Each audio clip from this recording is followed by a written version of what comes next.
They had been arguing for hours, their instruments screaming through the static, when the old diver stepped into the control room. Nobody noticed the way he listened not to the noise, but to the silence beneath it. The USS Vanguard floated like a wounded beast in the middle of the Pacific. Her engines, once symbols of power, now rumbled weakly beneath her steel skin. The sound was wrong, too hollow, too irregular, and every technician in the engine bay knew it. But they also knew what it meant to question an admiral's orders. For the last 36 hours, the ship's propulsion system had refused to restart. The admiral's patience had thinned to threads, and the young engineers were running out of excuses. Charts were scattered across consoles, diagnostic screens flickered red, and sweat dripped onto metal panels that smelled of salt and oil. At the far end of the room, Lieutenant Parker slammed a wrench down in frustration. "Sir, I'm telling you the vibration's not mechanical. It's harmonic. There's interference somewhere in the intake resonance," he said. Admiral Sloaney, a man carved from authority, turned slowly, his metals glinting under the fluorescent lights. "Then find it, Lieutenant," he barked. "This ship moves by dawn, or you'll be explaining this to command yourself." Every young engineer straightened, the fear of reprimand tightening their movements. They resumed their work, scanning readouts, adjusting valves, tightening bolts as if motion alone could fix the broken heartbeat of the ship. No one noticed the sound of boots echoing slowly along the catwalk above them. The steps were measured, heavy but patient, like someone who had walked these halls long before they were polished. The man who appeared at the door was not in uniform. His jumpsuit was faded navy blue, his hair silver and unkempt. In his hand, he carried an old diver's helmet, its brass dulled by years of saltwater corrosion. The security guard at the door frowned. "Authorized personnel only, sir. You can't be in here." The old man smiled faintly. "I'm not here to interfere, son. Just wanted to listen." Before the guard could respond, Admiral Sloaney's voice cut across the room. "Who let a civilian in my engine room?" Every head turned. The old diver looked up, eyes calm, unflinching. "Name's McAllen. I worked on this ship when she was built, or at least the system she carries." The Admiral's brow furrowed. "You designed this system?" "Not designed, sir. Just tested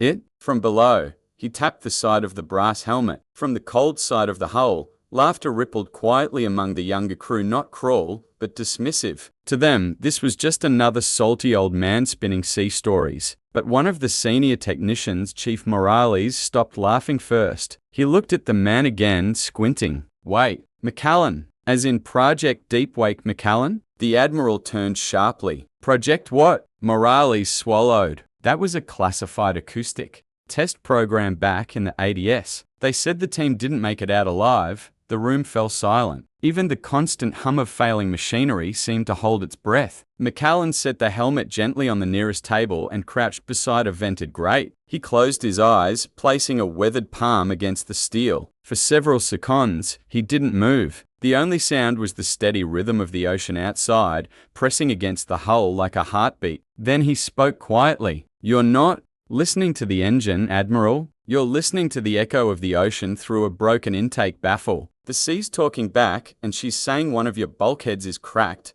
The Admiral's jaw clenched. "We've checked every system 3 times. McAllen nodded. But you didn't feel it." He rose, looking directly at the younger engineers. "You measure everything by numbers now. Once, we measured by life." He moved toward the bulkhead ladder, motioning for Morales. "You still got a deep sound probe in storage?" Morales hesitated, then nodded slowly. "Yes, sir. It's been 20 years since anyone used it." "Then let's dust her off." The Admiral's voice thundered behind him. "Mr. McAllen, this is not your command. You can't just..." McAllen turned slightly. "You want her to move by dawn, Admiral? Then you'll let me listen to what your machines can't hear." There was something in his tone, not defiance, but certainty, that made even the Admiral stop. An hour later, the lower decks were filled with the rhythmic dripping of condensation. McAllen and Morales stood knee-deep in shadows and rust, cables trailing like vines. The sound probe, an old, cylindrical device, was patched into the hulls in a lining. "Frequency at 200 Hz, Morales said, voice trembling slightly. McAllen nodded, his eyes closed again. "Now bring her down to 150. The speaker crackled. A low, haunting groan filled the room,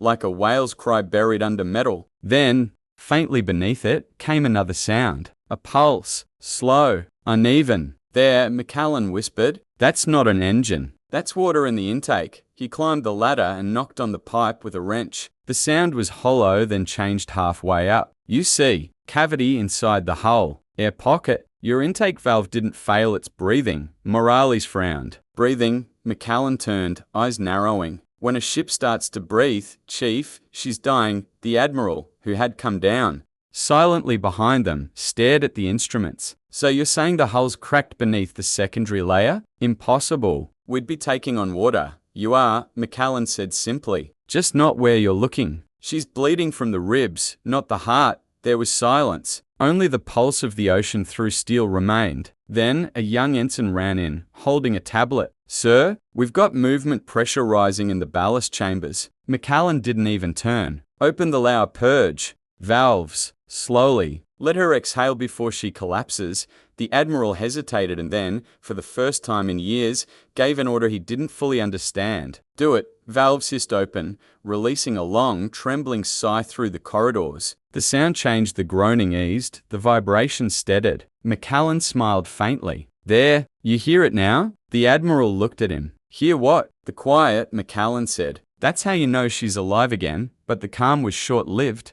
Moments later, the sonar alarm screamed through the ship. The Admiral's face drained of color. What the hell is that? McCallan's expression turned grim. That's not your ship, Admiral. That's something moving beneath her. He picked up his helmet again, the brass glinting faintly under the emergency lights. I told you, he said softly, the ocean's been talking. You just didn't like what it had to say. The alarm still echoed through the decks, a wailing metallic shriek that vibrated through every rib of the ship. Red emergency lights spun slowly, painting the narrow corridors in pulses of blood-colored glow. Crewmen sprinted past each other, shoving through the tight steel spaces, their boots clanging on the grated floors. Amid the chaos, McCallan stood motionless near the central bulkhead, listening again. His hand rested on the cold wall, and his eyes, grey and unblinking, seemed to see something beyond the noise. Morales turned toward him, shouting over the alarms. Sir? Whatever's under us, it's moving fast. Depth unknown. Could be debris, could be. McCallan's voice cut through, calm and cold. Debris doesn't move against current. The Admiral arrived seconds later, his uniform half unbuttoned, breath heavy. Status report. The sonar officer, pale and sweating, looked up from his console. Sir, there's something under the hull, 200 meters down and rising.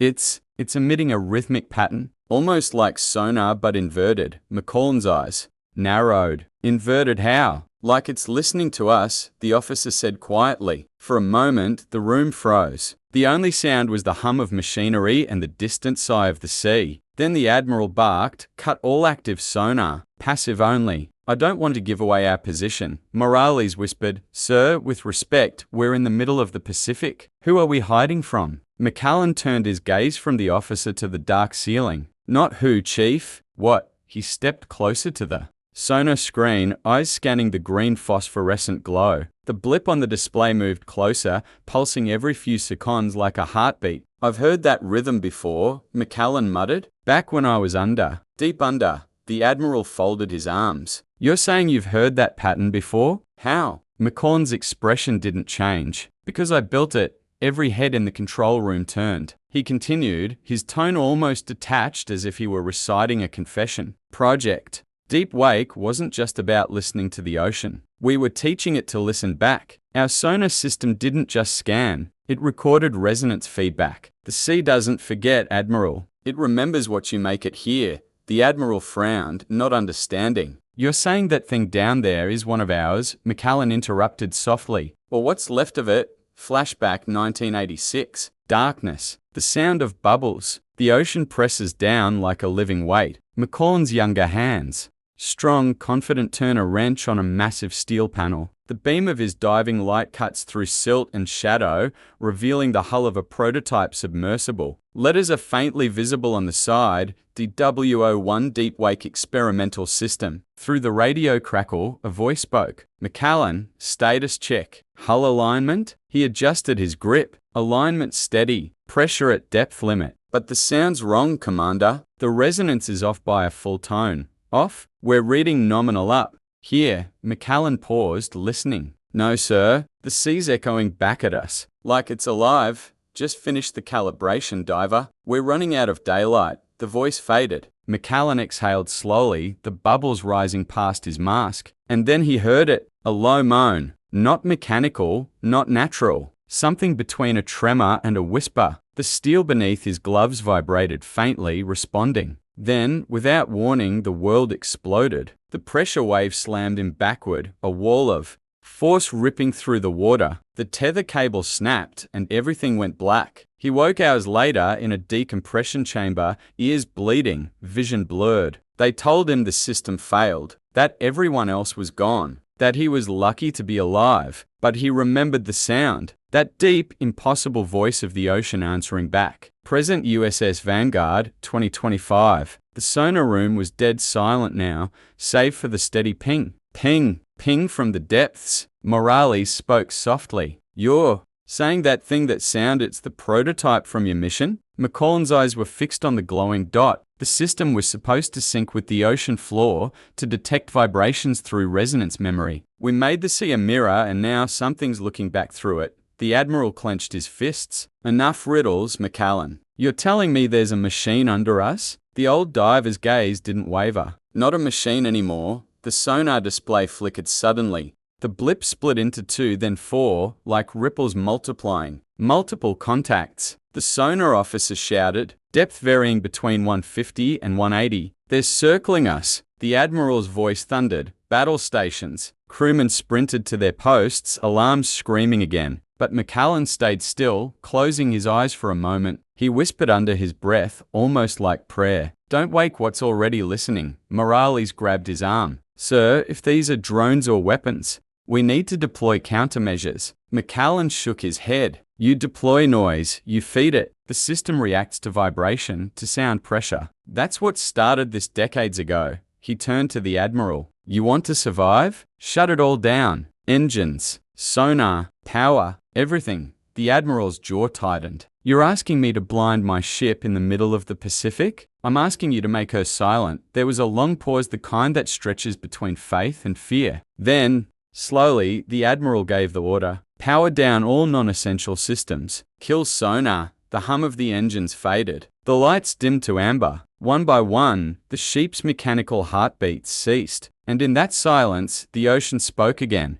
It was faint at first, a distant pulse, like the echo of thunder beneath miles of water. Then it grew clearer, a rhythmic pattern, steady and deliberate. Morse code. Macallan leaned closer to the console, whispering each letter as it came. Tierra P. His face went pale. It's a warning. From who? Morales asked. Macallan looked at the Admiral, voice low. From whoever's still down there. The sonar room filled with tension so thick it felt alive. Then a sudden thud reverberated through the hull. The deck shuddered. Lights flickered. Depth charge. The Admiral barked. The weapons officer shook his head. Negative. External contact mid-hull, starboard side. Macallan grabbed a handrail, his voice steady. It's trying to surface. It's coming. Up. Seconds later, the ship tilted slightly. A deep, grinding sound rose from below as if something vast and metallic were scraping against it. Through the porthole, bubbles and darkness boiled upward. And then a shape emerged. It wasn't a submarine. It was larger, older. The hull was covered in coral and rust,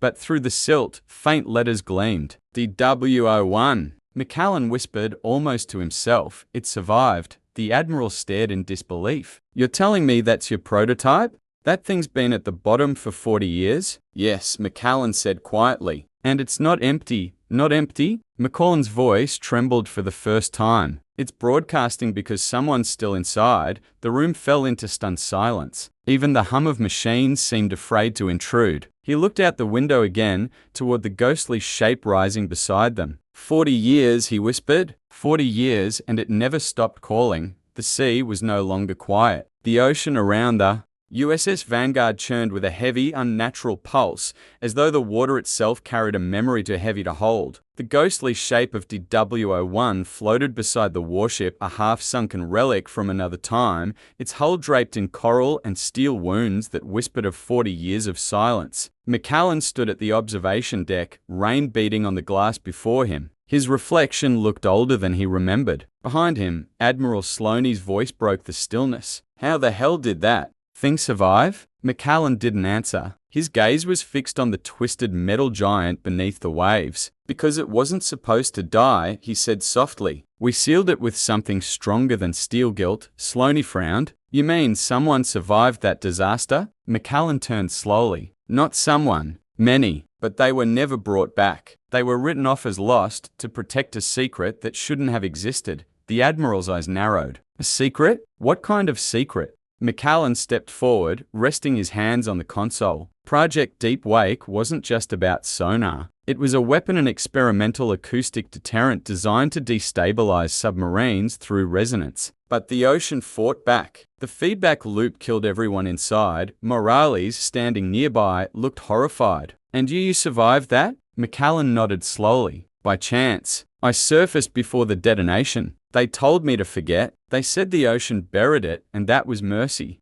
Enough. Outside, lightning split the clouds, illuminating the water. For a heartbeat, the letters DW01 glowed bright beneath the waves like a name carved on a tombstone. Then, through the speakers, a crackle of static filled the room. The sonar operator jerked back from his console. Sir, we're receiving a direct signal. McCallan froze. Patch it through. The speakers hissed again, and then, faintly, impossibly came a voice. Grainy, distant, broken by static. Callan, if you hear this, it means you came back. Everyone in the control room went still. The Admiral's hand tightened around the edge of the console. We sealed the hatch. Pressure's stable. The sea's quiet again. Don't let them erase us, Mac. Don't let them bury the wake. McCallan's throat tightened. It was the voice of Commander Ellis, his team leader, the man who had given the final order 40 years ago. If they find this ship, tell them we didn't die down here. We became part of it. The ocean remembers. Everything. The message ended in static. Then silence. McCallan leaned against the glass, trembling.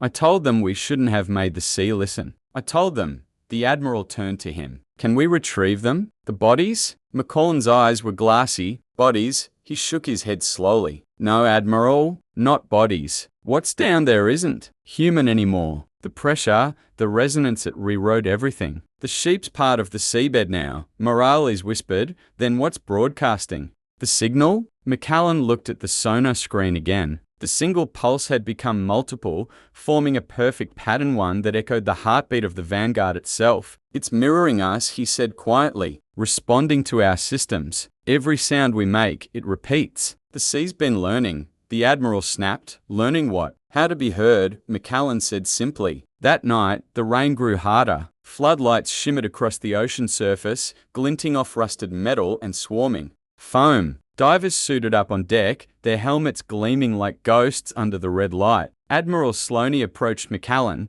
who stood by the railing holding his old brass helmet, the same one from Project Deep Wake. You're not going down there, the Admiral said firmly. McCallan gave a faint smile. You don't understand, Admiral. I've always been down there. Sloane's voice rose. You're not authorized to, but the old diver was already stepping into the harness. It's not about orders anymore. It's about ending the echo before anyone could stop him. McCallan descended into the black water, the line unspooling into endless depth. The sea swallowed him whole. At first, there was nothing but darkness and his own breath, slow, rhythmic, mechanical. Then the sound began. Low, resonant, alive. The hum of the ocean grew into a voice that filled his helmet, pressing against his mind. Welcome back. He froze. The words weren't spoken. They were vibrated, a pulse of sound through water and bone. We remember. Ahead, faint lights glowed through the darkness, the shattered windows of DW01. The ship rested on the ocean floor like a monument of sorrow.